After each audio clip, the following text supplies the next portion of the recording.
Namaste.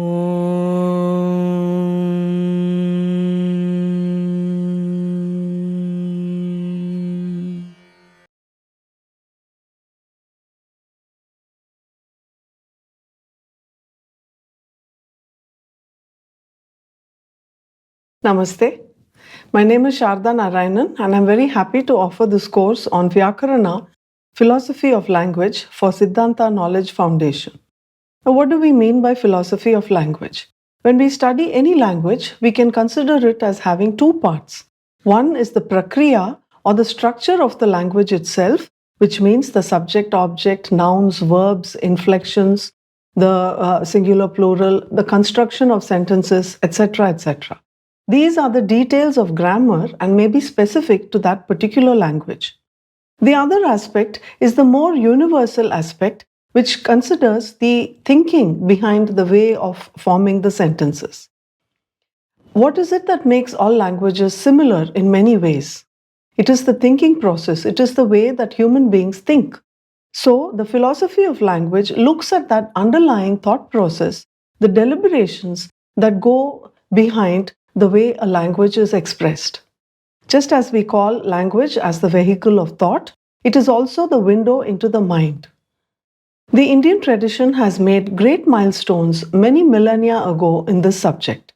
They have a very structured, logical way of analysis, and it has looked at all aspects of language, starting from what is animate sound, what is articulation, what are the deliberations that go behind articulation, up to the level of taking language as representing thought, which goes to represent consciousness itself, and language is taken as equivalent to Brahman, the highest consciousness.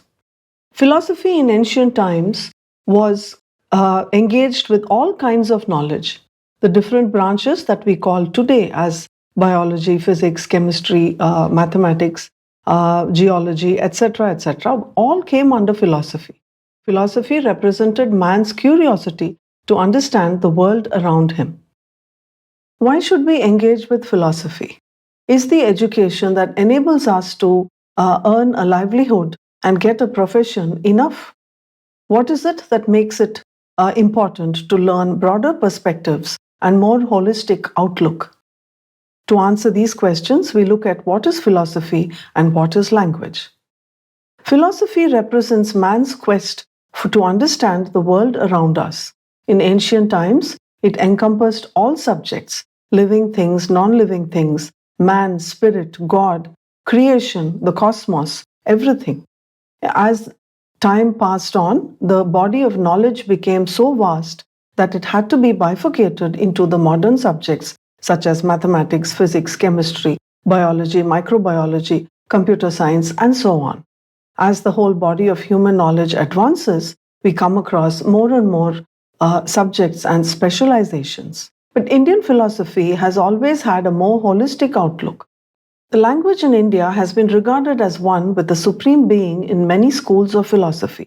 It is equated to consciousness because it is vital to understand consciousness. With its detailed theories on the origin, process, and structure of language, India was remarkably advanced in the field of linguistics. Now we come to a different aspect, personification and representation of Brahma and Saraswati. They are known as a couple, Brahma, Brahmani, as the wife of Brahma is Saraswati. Why are Brahma and Saraswati regarded as creators of the universe? Brahma is the creator of the tangible, material world that we can perceive through our senses.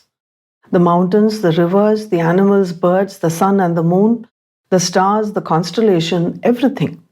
We know from the Puranic lore that in every cycle of creation, Brahma is the Prajapati. He is the creator of everything and everybody.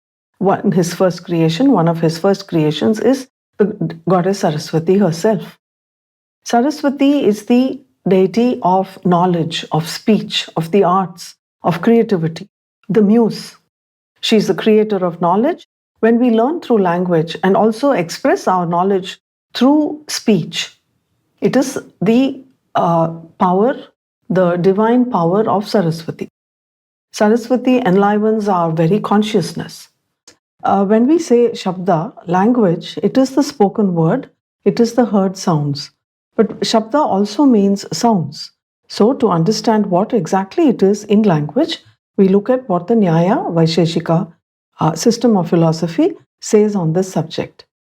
The course objective is to understand the analysis of sound in the Nyaya Vaisheshika system and the relation of sound and language.